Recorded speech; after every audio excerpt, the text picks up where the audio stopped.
श्रीहनुमद्रक्षास्तोत्रम् प्रणम्य श्रीगणेशं च श्रीरामं मारुतिं तथा रक्षामि मां पठेत् प्राज्ञः श्रद्धाभक्तिसमन्वितः शिरो मे हनुमान् पातु भालं पवननन्दनः आञ्जनेयो दृशौ पातु रामचन्द्रप्रियश्रुति घ्राणं पातु महावीरो मुखं लक्ष्मणप्राणदः जिह्वां मनोजवः पातु कंठं पातु जितेन्द्रियः स्कन्धौ महाबली पातु भुजौ सङ्कटमोचनः करौ विश्वम्भरः पातु हृदयं सर्वशक्तिमान् मध्यं पातु महातेजाः नाभिं सागरलङ्घनः रामदूतः कटी पातु शक्तिनी राक्षसेन्द्रजित् ऊरुपुच्छबलः पातु भीमगर्वापहारकः जानुनी श्रीप्रदः पातु जङ्घे लङ्काप्रदाहकः पादौ श्रीरामभक्तश्च सूर्यमण्डलभक्षकः हनुमान् पातु मे कायं मकरध्वजजन्मदः एतां रुद्रबलोपेतां रक्षां यः सुकृती पठेत् स दीर्घायुः सुखी पुत्री बलवान् बुद्धिमान् भवेत् वामे करे वैरिभिदं वहन्तं शैलं परे शृङ्खलहारटङ्कं ददानमच्चाच्छ सुवर्णवर्णं भजे ज्वलत्कुण्डलमाञ्जनेयं पद्मरागमणिकुण्डलत्विषा पाटलीकृतकपोलमस्तकं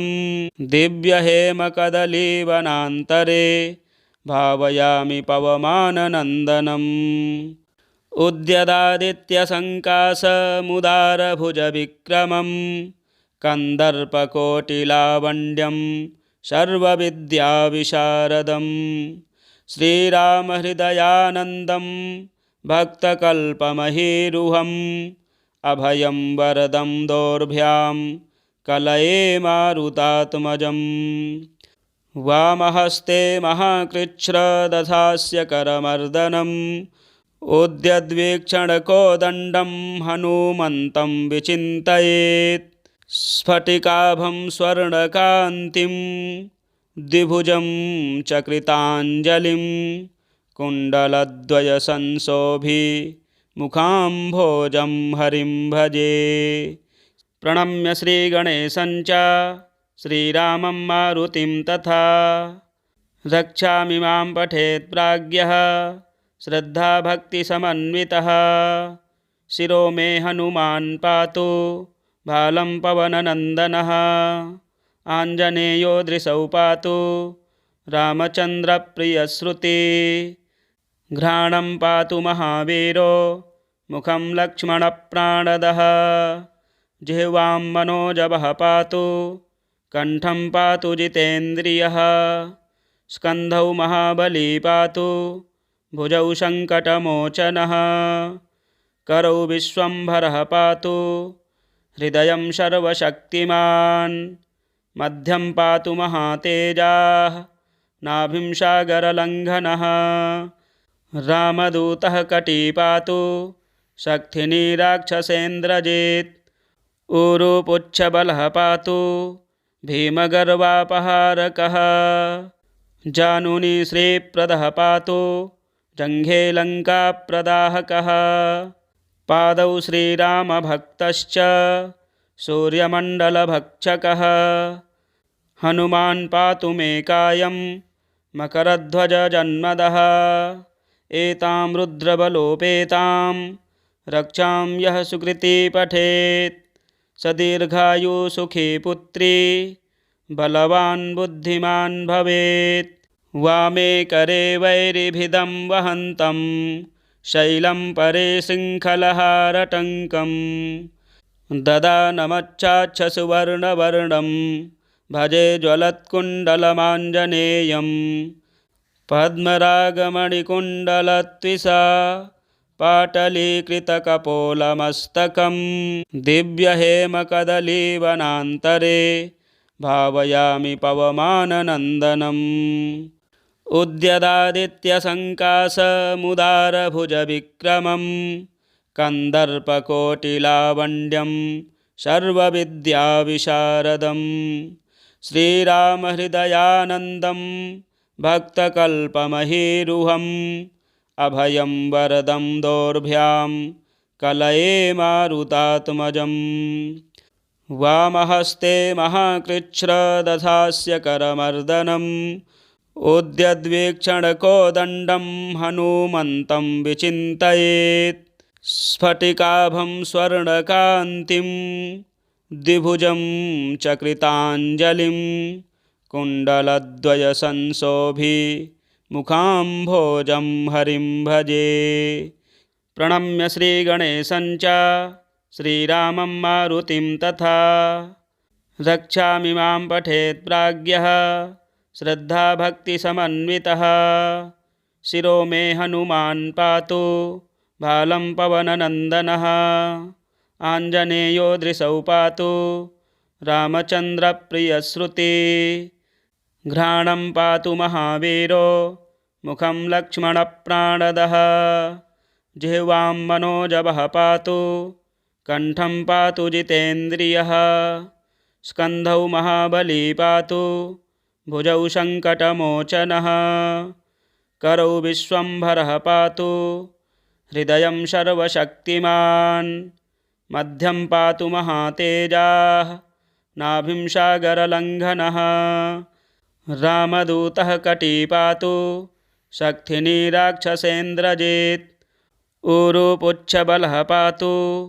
भीमगर्वापहारकः जानुनी श्रीप्रदः पातु जङ्घे लङ्काप्रदाहकः पादौ श्रीरामभक्तश्च सूर्यमण्डलभक्षकः हनुमान् पातु मे कायं मकरध्वजजन्मदः एतां रुद्रबलोपेतां रक्षां यः सुकृती पठेत् स दीर्घायुसुखी पुत्री बलवान् बुद्धिमान् भवेत्। वामे करे वैरिभिदं वहन्तं शैलं परे शृङ्खलहारटङ्कं ददानमच्छाच्छसुवर्णवर्णं भजे ज्वलत्कुण्डलमाञ्जनेयं पद्मरागमणिकुण्डलत्विषा पाटलीकृतकपोलमस्तकं दिव्यहेमकदलीवनान्तरे भावयामि पवमाननन्दनम् उद्यदादित्यसङ्कासमुदारभुजविक्रमं कन्दर्पकोटिलावण्यं सर्वविद्याविशारदं श्रीरामहृदयानन्दं भक्तकल्पमहीरुहम् अभयं वरदं दोर्भ्यां कलये मारुतात्मजम् वामहस्ते महाकृच्छ्रदधास्य करमर्दनम् उद्यद्वीक्षणकोदण्डं हनूमन्तं विचिन्तयेत् स्फटिकाभं स्वर्णकान्तिं द्विभुजं चकृताञ्जलिं कुण्डलद्वयसंशोभि मुखाम्भोजं हरिं भजे। प्रणम्य श्रीगणेशं च श्रीरामं मारुतिं तथा रक्षामि मां पठेत् प्राज्ञः श्रद्धाभक्तिसमन्वितः शिरो मे हनुमान् पातु भालं पवननन्दनः आञ्जनेयो दृशौ पातु रामचन्द्रप्रियश्रुति घ्राणं पातु महावीरो मुखं लक्ष्मणप्राणदः जिह्वां मनोजवः पातु कण्ठं पातु जितेन्द्रियः स्कन्धौ महाबली पातु भुजौ सङ्कटमोचनः करौ विश्वम्भरः पातु हृदयं सर्वशक्तिमान् मध्यं पातु महातेजाः नाभिं सागरलङ्घनः रामदूतः कटी पातु शक्तिनी राक्षसेन्द्रजित् ऊरुपुच्छबलः पातु भीमगर्वापहारकः जानुनि श्रीप्रदः पातु जङ्घे लङ्काप्रदाहकः पादौ श्रीरामभक्तश्च सूर्यमण्डलभक्षकः हनुमान् पातु मे कायं मकरध्वजजन्मदः एतां रुद्रबलोपेतां रक्षां यः सुकृती पठेत् स दीर्घायु सुखी पुत्री बलवान् बुद्धिमान् भवेत् वामे करे वैरिभिदं वहन्तं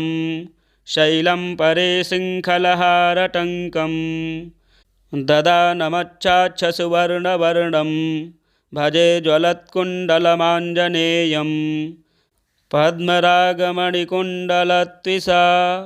पाटलीकृतकपोलमस्तकं दिव्यहेमकदलीवनान्तरे भावयामि पवमाननन्दनम् उद्यदादित्यसङ्कासमुदारभुजविक्रमं कन्दर्पकोटिलावण्यं सर्वविद्याविशारदं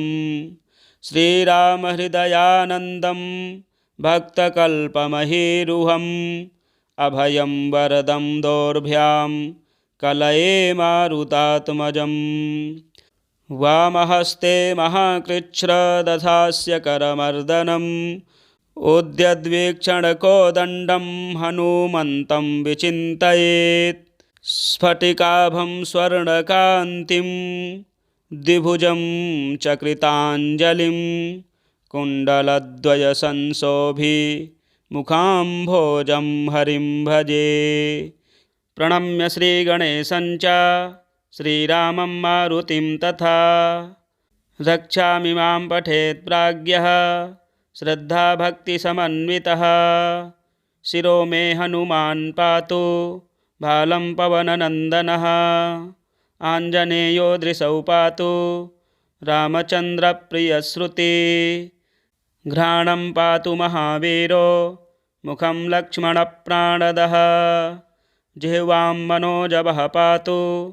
कण्ठं पातु जितेन्द्रियः स्कन्धौ महाबली पातु भुजौ सङ्कटमोचनः करौ विश्वम्भरः पातु हृदयं सर्वशक्तिमान् मध्यं पातु महातेजाः नाभिं सागरलङ्घनः रामदूतः कटी पातु शक्तिनी राक्षसेन्द्रजित् ऊरुपुच्छबलः पातु भीमगर्वापहारकः जानुनि श्रीप्रदः पातु जङ्घे लङ्काप्रदाहकः पादौ श्रीरामभक्तश्च सूर्यमण्डलभक्षकः हनुमान् पातु मे कायं मकरध्वजजन्मदः एतां रुद्रबलोपेतां रक्षां यः सुकृती पठेत् स दीर्घायु सुखी पुत्री बलवान् बुद्धिमान् भवेत् वामे करे वैरिभिदं वहन्तं शैलं परे शृङ्खलहारटङ्कं ददानमच्चाच्छसुवर्णवर्णं भजे ज्वलत्कुण्डलमाञ्जनेयं पद्मरागमणिकुण्डलत्विषा पाटलीकृतकपोलमस्तकं दिव्यहेमकदलीवनान्तरे भावयामि पवमाननन्दनम् उद्यदादित्यसङ्कासमुदारभुजविक्रमं कन्दर्पकोटिलावण्यं सर्वविद्याविशारदं श्रीरामहृदयानन्दं भक्तकल्पमहीरुहम् अभयं वरदं दोर्भ्यां कलये मारुतात्मजम् वामहस्ते महाकृच्छ्रदधास्य करमर्दनम् उद्यद्वीक्षणकोदण्डं हनूमन्तं विचिन्तयेत् स्फटिकाभं स्वर्णकान्तिं द्विभुजं चकृताञ्जलिं कुण्डलद्वयसंशोभि मुखाम्भोजं हरिं भजे प्रणम्य श्रीगणेशं च श्रीरामं मारुतिं तथा रक्षामि मां पठेत् प्राज्ञः श्रद्धाभक्तिसमन्वितः शिरो मे हनुमान् पातु भालं पवननन्दनः आञ्जनेयो दृशौ पातु रामचन्द्रप्रियश्रुतिः घ्राणं पातु महावीरो मुखं लक्ष्मणप्राणदः जिह्वां मनोजवः पातु कण्ठं पातु जितेन्द्रियः स्कन्धौ महाबली पातु भुजौ सङ्कटमोचनः करौ विश्वम्भरः पातु हृदयं सर्वशक्तिमान् मध्यं पातु महातेजाः नाभिं सागरलङ्घनः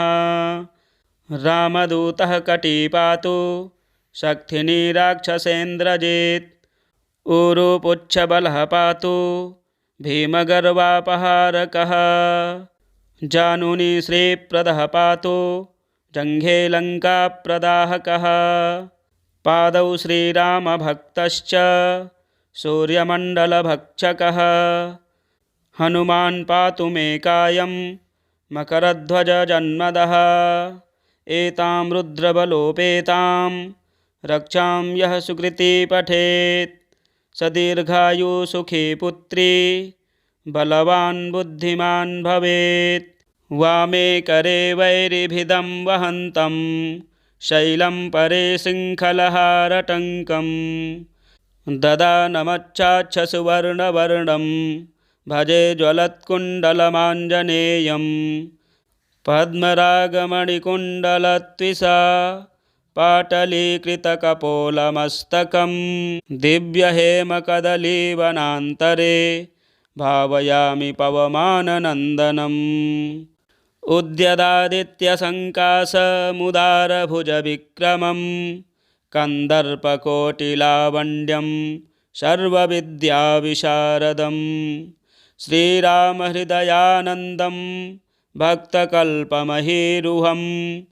अभयं वरदं दोर्भ्यां कलये मारुतात्मजम् वामहस्ते महाकृच्छ्रदधास्य करमर्दनम् उद्यद्वीक्षणकोदण्डं हनुमन्तं विचिन्तयेत् स्फटिकाभं स्वर्णकान्तिं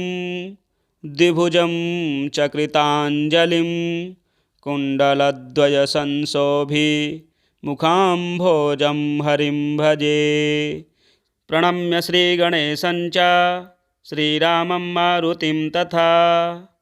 रक्षामि मां पठेत् प्राज्ञः श्रद्धाभक्तिसमन्वितः शिरो मे हनुमान् पातु भालं पवननन्दनः आञ्जनेयो दृशौ पातु रामचन्द्रप्रियश्रुतिः घ्राणं पातु महावीरो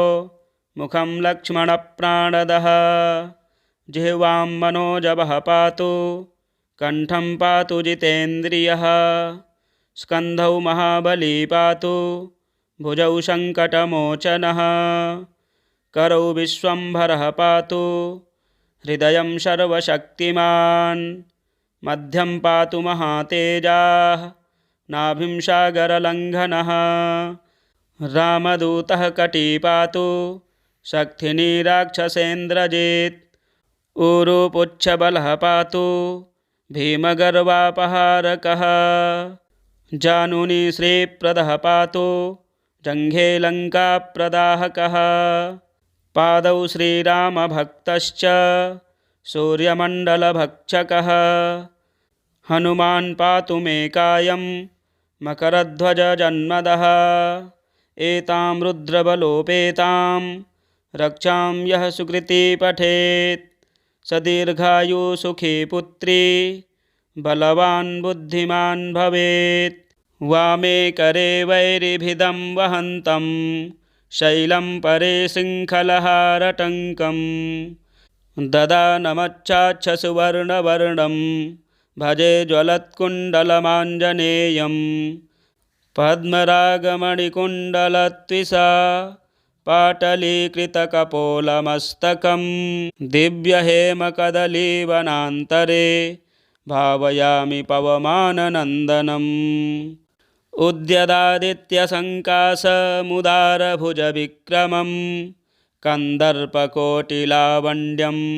सर्वविद्याविशारदं श्रीरामहृदयानन्दं भक्तकल्पमहीरुहम् अभयं वरदं दोर्भ्यां कलये मारुतात्मजम् वामहस्ते महाकृच्छ्रदधास्य करमर्दनम् उद्यद्वीक्षणकोदण्डं हनुमन्तं विचिन्तयेत् स्फटिकाभं स्वर्णकान्तिं द्विभुजं चकृताञ्जलिं कुण्डलद्वयसंशोभिमुखाम्भोजं हरिं भजे। प्रणम्य श्रीगणेशं च श्रीरामं मारुतिं तथा रक्षामि मां पठेत् प्राज्ञः श्रद्धाभक्तिसमन्वितः शिरो मे हनुमान् पातु भालं पवननन्दनः आञ्जनेयो दृशौ पातु रामचन्द्रप्रियश्रुति घ्राणं पातु महावीरो मुखं लक्ष्मणप्राणदः जिह्वां मनोजवः पातु कण्ठं पातु जितेन्द्रियः स्कन्धौ महाबली पातु भुजौ सङ्कटमोचनः करौ विश्वम्भरः पातु हृदयं सर्वशक्तिमान् मध्यं पातु महातेजाः नाभिं सागरलङ्घनः रामदूतः कटी पातु शक्तिनी राक्षसेन्द्रजित् ऊरुपुच्छबलः पातु भीमगर्वापहारकः जानुनी श्रीप्रदः पातु जङ्घे लङ्काप्रदाहकः पादौ श्रीरामभक्तश्च सूर्यमण्डलभक्षकः हनुमान् पातु मे कायं मकरध्वजजन्मदः एतां रुद्रबलोपेतां रक्षां यः सुकृती पठेत् स दीर्घायु सुखी पुत्री बलवान् बुद्धिमान् भवेत्। वामे करे वैरिभिदं वहन्तं शैलं परे शृङ्खलहारटङ्कं ददानमच्छाच्छसुवर्णवर्णं भजे ज्वलत्कुण्डलमाञ्जनेयं पद्मरागमणिकुण्डलत्विषा पाटलीकृतकपोलमस्तकं दिव्यहेमकदलीवनान्तरे भावयामि पवमाननन्दनम् उद्यदादित्यसङ्कासमुदारभुजविक्रमं कन्दर्पकोटिलावण्यं सर्वविद्याविशारदं श्रीरामहृदयानन्दं भक्तकल्पमहीरुहम् अभयं वरदं दोर्भ्यां कलये मारुतात्मजम् वामहस्ते महाकृच्छ्रदधास्य करमर्दनम् उद्यद्वीक्षणकोदण्डं हनुमन्तं विचिन्तयेत् स्फटिकाभं स्वर्णकान्तिं द्विभुजं चकृताञ्जलिं कुण्डलद्वयसंशोभिमुखाम्भोजं हरिं भजे। प्रणम्य श्रीगणेशं च श्रीरामं मारुतिं तथा रक्षामि मां पठेत् प्राज्ञः श्रद्धाभक्तिसमन्वितः शिरो मे हनुमान् पातु भालं पवननन्दनः आञ्जनेयो दृशौ पातु रामचन्द्रप्रियश्रुति घ्राणं पातु महावीरो मुखं लक्ष्मणप्राणदः जिह्वां मनोजवः पातु कण्ठं पातु जितेन्द्रियः स्कन्धौ महाबली पातु भुजौ सङ्कटमोचनः करौ विश्वम्भरः पातु हृदयं सर्वशक्तिमान् मध्यं पातु महातेजाः नाभिं सागरलङ्घनः रामदूतः कटी पातु शक्तिनी राक्षसेन्द्रजित् ऊरुपुच्छबलः पातु भीमगर्वापहारकः जानुनी श्रीप्रदः पातु जङ्घे लङ्काप्रदाहकः पादौ श्रीरामभक्तश्च सूर्यमण्डलभक्षकः हनुमान् पातु मे कायं मकरध्वजजन्मदः एतां रुद्रबलोपेतां रक्षां यः सुकृती पठेत् स दीर्घायु सुखी पुत्री बलवान् बुद्धिमान् भवेत्। वामे करे वैरिभिदं वहन्तं शैलं परे सिंहलहारटङ्कं ददानमच्छाच्छसुवर्णवर्णं भजे ज्वलत्कुण्डलमाञ्जनेयं पद्मरागमणिकुण्डलत्विषा पाटलीकृतकपोलमस्तकं दिव्यहेमकदलीवनान्तरे भावयामि पवमाननन्दनम्। उद्यदादित्यसङ्कासमुदारभुजविक्रमं कन्दर्पकोटिलावण्यं सर्वविद्याविशारदं श्रीरामहृदयानन्दं भक्तकल्पमहीरुहम् अभयं वरदं दोर्भ्यां कलये मारुतात्मजम्। वामहस्ते महाकृच्छ्रदधास्य करमर्दनम् उद्यद्वीक्षणकोदण्डं हनूमन्तं विचिन्तयेत् स्फटिकाभं स्वर्णकान्तिं द्विभुजं चकृताञ्जलिं कुण्डलद्वयसंशोभि मुखाम्भोजं हरिं भजे। प्रणम्य श्रीगणेशं च श्रीरामं मारुतिं तथा रक्षामि मां पठेत् प्राज्ञः श्रद्धाभक्तिसमन्वितः शिरो मे हनुमान् पातु भालं पवननन्दनः आञ्जनेयो दृशौ पातु रामचन्द्रप्रियश्रुति घ्राणं पातु महावीरो मुखं लक्ष्मणप्राणदः जिह्वां मनोजवः पातु कण्ठं पातु जितेन्द्रियः स्कन्धौ महाबली पातु भुजौ सङ्कटमोचनः करौ विश्वम्भरः पातु हृदयं सर्वशक्तिमान् मध्यं पातु महातेजाः नाभिं सागरलङ्घनः रामदूतः कटी पातु शक्तिनी राक्षसेन्द्रजित् ऊरुपुच्छबलः पातु भीमगर्वापहारकः जानुनी श्रीप्रदः पातु जङ्घे लङ्काप्रदाहकः पादौ श्रीरामभक्तश्च सूर्यमण्डलभक्षकः हनुमान् पातु मे कायं मकरध्वजजन्मदः एतां रुद्रबलोपेतां रक्षां यः सुकृती पठेत् स दीर्घायु सुखी पुत्री बलवान् बुद्धिमान् भवेत्। वामे करे वैरिभिदं वहन्तं शैलं परे सिंहलहारटङ्कं ददानमच्छाच्छसुवर्णवर्णं भजे ज्वलत्कुण्डलमाञ्जनेयं पद्मरागमणिकुण्डलत्विषा पाटलीकृतकपोलमस्तकं दिव्यहेमकदलीवनान्तरे भावयामि पवमाननन्दनम्। उद्यदादित्यसङ्कासमुदारभुजविक्रमं कन्दर्पकोटिलावण्यं सर्वविद्याविशारदं श्रीरामहृदयानन्दं भक्तकल्पमहीरुहम् अभयं वरदं दोर्भ्यां कलये मारुतात्मजम्। वामहस्ते महाकृच्छ्रदधास्य करमर्दनम् उद्यद्वीक्षणकोदण्डं हनूमन्तं विचिन्तयेत् स्फटिकाभं स्वर्णकान्तिं द्विभुजं चकृताञ्जलिं कुण्डलद्वयसंशोभि मुखाम्भोजं हरिं भजे। प्रणम्य श्रीगणेशं च श्रीरामं मारुतिं तथा